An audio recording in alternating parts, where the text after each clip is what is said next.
Good morning friends, welcome to Akshay Gowda's vlogs channel. ఇప్పుడు time వచ్చేసి morning 7 o'clock అయింది.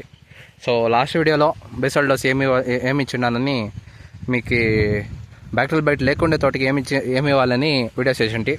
Next ఇప్పుడు వచ్చేసి బ్యాక్టీరియల్ బైట్ ఉండే తోటకి ఏమి ఇవ్వాలి, ఏ వెదర్ కండిషన్లో ఇవ్వకూడదు అని ఇప్పుడు వీడియో.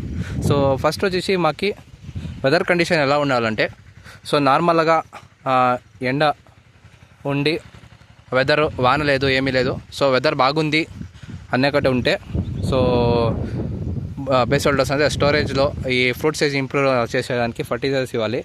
సో మాది వచ్చేసి ఇప్పుడు ఆల్మోస్ట్ 3.5 months కంప్లీట్ అయిపోయింది. సో అంతా బ్రష్ కట్టర్ కొట్టి అంతా రెడీ చేసి ఉంటాను. సో బేసల్ డోస్ ఇవ్వాలని అంటే ఫ్రూట్ సైజ్ ఇంప్రూవ్ అయ్యేదానికి ఫర్టిలైజర్స్ వేయాలని. సో ఇప్పుడు వాన పడుతూ ఉంది. సో దానికి ఆల్మోస్ట్ 3.5 months కంప్లీట్ అయిపోయింది తోటకి. సో ఇంకా ఫ్రూట్ సైజు రాలేదు.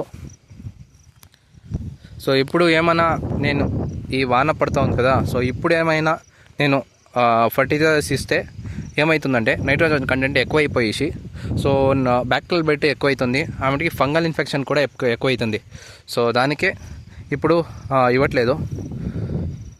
జతలో బ్యాక్టీరియల్ బైట్ ఎలాంటి వెదర్లో స్ప్రెడ్ అవుతుందంటే ఎక్కువ, సో సైక్లోన్ వస్తుంది కదా, సో వాన డైలీ పడుతూ ఉంటుంది. సో అప్పుడు ఆమెకి హ్యూమిడిటీ అనే వస్తుంది, అంతే వాతావరణంలో తేమ శాతం ఎక్కువైతుంది కదా, సో అప్పుడు మెయిన్గా స్ప్రెడ్ అయ్యేది బ్యాక్టీరియల్ బైట్. అదే వెదర్ కండిషన్ బాగా ఉంటే ఇవ్వచ్చు, తొందర ఏం లేదు.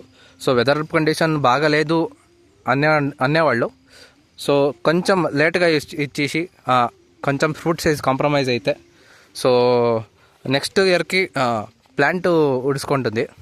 సో దానికే ఇప్పుడు వీడియో. సో నెక్స్ట్ వచ్చేసి బ్యాక్టీరియల్ బైట్ ఉండే తోటకి ఏమి ఫర్టిలైజర్స్ ఇవ్వాలని ఇప్పుడు వీడియో. సో ఫస్ట్ వచ్చేసి నీమ్ కేక్, వేప చెక్క వచ్చేసి ఇప్పుడు మేము నైట్రోజన్ కంటెంట్ ఎక్కువ ఉండేది ఏమి ఇచ్చలేదు. సో దానికి ఏం చేయాలంటే నీమ్ కేక్ వచ్చేసి కొంచెం నైట్రోజన్ తక్కువ ఉంటుంది అన్ని చెక్కలకి, అన్ని నీమ్ కేక్ అంటే groundnut cake, cotton cake కింద తక్కువ ఉంటుంది నైట్రోజన్. సో దానికే నీమ్ కేక్ ఎక్కువ ఇస్తాము. సో నీమ్ కేక్ వచ్చేసి ఆల్మోస్ట్ 300 grams ఇవ్వండి ఫస్ట్ క్రాప్ వాళ్ళు పర్ ప్లాంట్. నెక్స్ట్ వచ్చేసి 10-26-26 అంటే 10-26 నార్మల్గా ఫర్టిలైజర్ వస్తుంది కదా, సో అది వచ్చేసి 250 grams ఇవ్వండి. సో ఆమెకి నెక్స్ట్ పాలిసల్ఫేట్ అని వస్తుంది, సో ఐసీఎల్ కంపెనీది. సో కాల్షియం, మెగ్నీషియం, సల్ఫర్ అని కొంచెం మైక్రోన్యూట్రియన్స్ ఉంటాయి. సో దాన్ని వచ్చేసి 150 grams వేసుకోండి. సో నెక్స్ట్ వచ్చేసి ఇది వస్తుంది వైట్ గోల్డ్ అని మైక్రోన్యూట్రియెంట్ వస్తుంది.